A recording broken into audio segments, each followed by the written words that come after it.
Hello दोस्तों, आज मैं यस बैंक की बात करने वाला हूं। यस बैंक से जुड़ी एक ऐसी रिसर्च मैं आपके सामने लेकर के आया हूं जिसको जानने के बाद शायद ही आपको यस बैंक को लेकर के कोई कंफ्यूजन्स होंगी।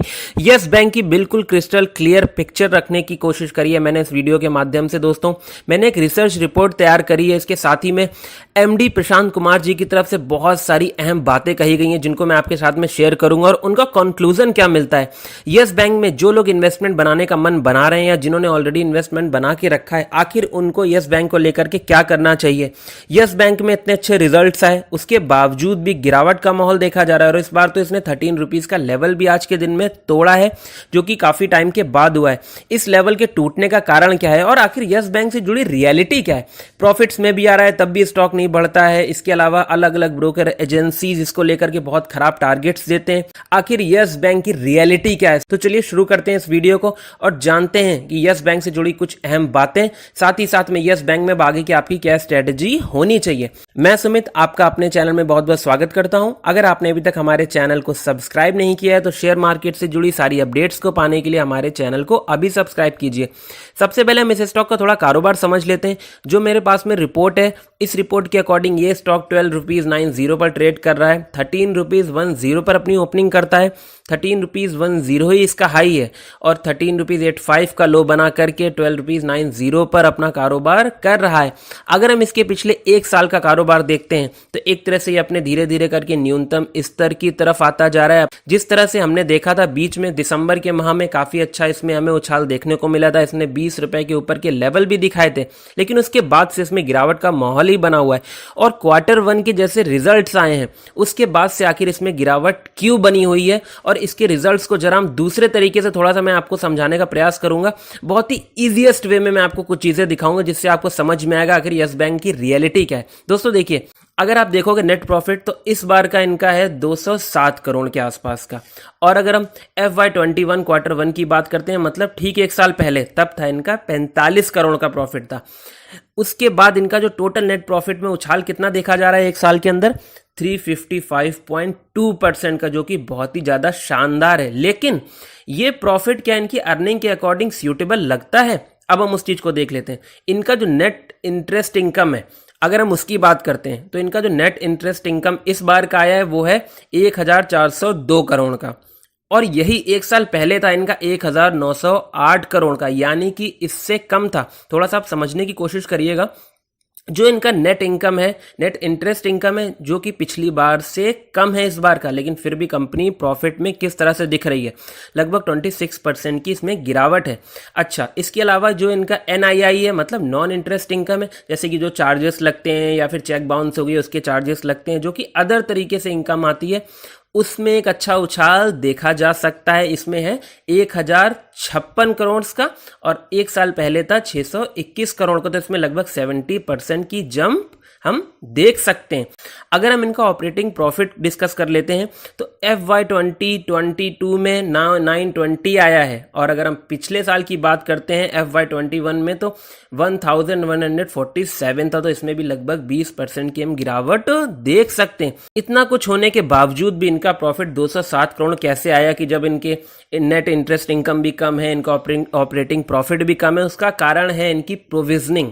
दोस्तों, बहुत से लोगों के मेरे पास में सवाल आते हैं कि आखिर ये प्रोविजंस का चक्कर क्या होता है। देखिए, मैं आपको बताऊं, अगर बैंक में डिपॉजिट होता है, 100 रुपीज डिपॉजिट हुआ, इन्होंने उसको लोन के रूप में दिया और 10% इनको लोन से इनकम हो रही है, उस पर बैंक ये मान लेता है कि इसमें से हमारा 5% जो पैसा है वो रिकवर नहीं होगा, और जो पैसा रिकवर नहीं होता है बैंक उसको क्या करता है, पब्लिक के ऊपर तो डाल नहीं देगा, वो क्या करता है उस 5% को या उस 5 रुपए को प्रोविजन में कन्वर्ट कर देता है, अपने नेट प्रॉफिट से उसको कटाना पड़ता है। यानी कि जब पिछली बार हमने देखा था इनका क्वार्टर 4 का रिजल्ट, उसमें इन्होंने अपनी प्रोविजनिंग बढ़ा दी थी, यानी कि इन्होंने क्या करा था, अपने नेट प्रॉफिट से अपने NPA को लेस कर दिया था।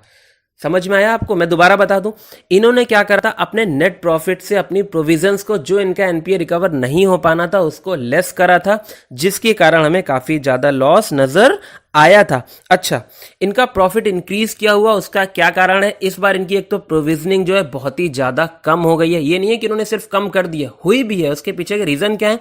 जो इनके स्लिपेजेस आए हैं क्वार्टर वन में वो लगभग 1258 करोड़ के हैं, लेकिन जो इनकी रिकवरीज हुई हैं FY 2022 में वो हैं 1643 की। तो रिकवरीज कहीं ना कहीं इनके बढ़ते हुए एनपीए की प्रोविजनिंग के स्लिपेजेस की वजह से बहुत ज़्यादा दिखाई पड़ रही हैं।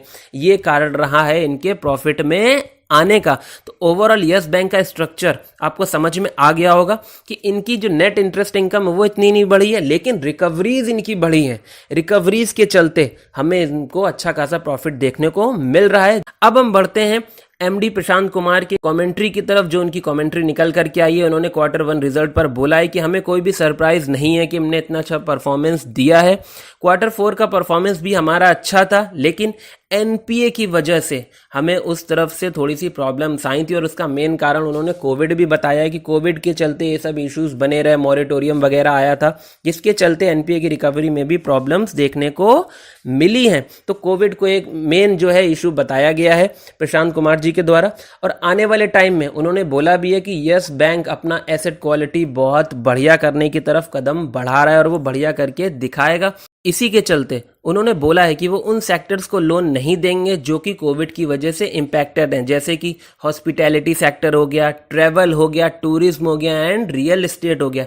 ये सेक्टर्स जब आसानी से मतलब अपने ट्रैक्स पे लौट आएंगे, उसके बावजूद ही ये उन सेक्टर्स में लोन देने पर विचार करेंगे। मतलब लोन्स अभी भी देंगे, लेकिन बहुत ही ज़्यादा स्ट्रिक्ट होकर के, बहुत ही ज़्यादा स्ट्रिक्ट प्रोसेस के साथ में लोन देंगे। जब उन्हें लगेगा कि कहीं से भी उनका पैसा डूबने की संभावना नहीं है, एनपीए की रिकवरी इजली वे में हो पाएगी, लोन आराम से वो अदा कर पाएंगे, उसी केस में ही वो लोन अभी उनको देंगे। उन्होंने क्लियर कट इस चीज़ को बता दिया है। साथ ही साथ उन्होंने बोला है कि उन्होंने पिछले क्वार्टर में लगभग 1.5 लाख नए कस्टमर्स को जोड़ा है। 1.5 लाख कस्टमर्स के साथ साथ उनका टारगेट है कि नेक्स्ट क्वार्टर से वो हर क्वार्टर में लगभग 2.5 लाख कस्टमर्स को जोड़ें। Current account and saving accounts की मैं बात कर रहा हूं। जैसा कि प्रशांत कुमार जी ने पहले भी बोला था कि वो अपने रिटेल लोन बुक को डबल करना चाहते हैं और उस तरफ वो बहुत तेजी से बढ़ते भी दिखाई दे रहे हैं। जैसा कि Kasa ratio life time high हमें दिखाई दे रहा है दिसंबर 2019 के बाद से, तो ये बहुत ही ज्यादा यस बैंक के लिए पॉजिटिव है। साथ ही साथ में उन्होंने ये भी बोला था कि उनके पास में 100 प्रोफेशनल्स की टीम है जो कि लगातार एनपीए रिकवरी का काम कर रही है और बहुत ही क्विक तरीके से वो एनपीए को रिकवर करके दिखाएगी और आने वाले टाइम में यस बैंक का परफॉर्मेंस और भी ज़्यादा सुधरेगा। लेकिन ये हो गई पॉजिटिव बातें भी। अब मैं आपको बताता हूँ यस बैंक के थोड़ा सा इश्यूज, क्योंकि मेरा पर्पस आपको यस बैंक की रियलिटी से अवगत कराना है। दोस्तों देखिए, जो चीज़ें मैंने बताई हैं, एनपीए का बहुत बड़ा कंसर्न है यस बैंक के साथ में 40,000 करोड़ रुपए का, उसकी रिकवरी भी धीरे धीरे हो रही है और उसी की रिकवरी के चलते इन्हें प्रोविजनिंग भी करनी पड़ती है काफ़ी ज़्यादा हाई।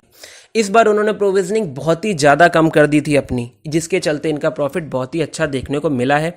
पिछले 1 साल में यस बैंक ने लोन्स भी बहुत दिए हैं और जिनकी रिकवरी भी हमें बहुत अच्छे से देखने को मिली है। लेकिन यस बैंक को जो लोग 1 महीने 2 महीने के प्रोस्पेक्टिव से सोचते हैं कि इसमें इन्वेस्ट कर दें और प्रॉफिट बन जाएगा, ऐसा कुछ भी नहीं होगा। इसमें बिकवाली का प्रेशर बहुत ज़बरदस्त देखा गया है पिछले 2 दिन से। इसमें लोगों का कहीं ना कहीं ट्रस्ट हमें खोता हुआ भी दिखा है कि लोगों ने सोचा कि कहीं ऊपर लेवल पर नहीं जाएगा, 5 रुपए 6 रुपए हो जाएगा, उसके चलते इसमें भारी बिकवाली भी देखने को मिली है। लेकिन आपको थोड़ा सा यस बैंक में संभल करके रहना चाहिए। यस बैंक अगर आप 2 साल के नजरिए से इन्वेस्ट करके चलते हैं तो आने वाले टाइम में आपको एक बहुत बढ़िया रिटर्न्स दे सकता है। बहुत सी ब्रोकर एजेंसी इसको लेकर के 8 रुपए 9 रुपए 10 रुपए के टारगेट्स भी दे रही हैं, लेकिन मेरा मानना यह है कि जिस तरह से यस बैंक आज का परफॉर्मेंस है, आप माइंड क्लियर करके इसमें एक छोटा इन्वेस्टमेंट बना के रख सकते हैं, अपने पोर्टफोलियो में शामिल कर सकते हैं। लेकिन इसमें बड़ा इन्वेस्टमेंट बनाना या फिर इसके लिए निगेटिव हो जाना, मैं बिल्कुल भी ऐसी सलाह नहीं देता हूं। बाकी आप कोई भी इन्वेस्टमेंट करना चाहते हैं तो एक बार अपने फाइनेंशियल एडवाइजर से चार्ट वगैरह पर रिसर्च करने के बाद कीजिएगा। अगर आपको हमारा वीडियो अच्छा लगा है तो हमारे वीडियो को लाइक करिए, शेयर करिए, सब्सक्राइब करना बिल्कुल मत भूलिएगा। Thank you so much for watching this video.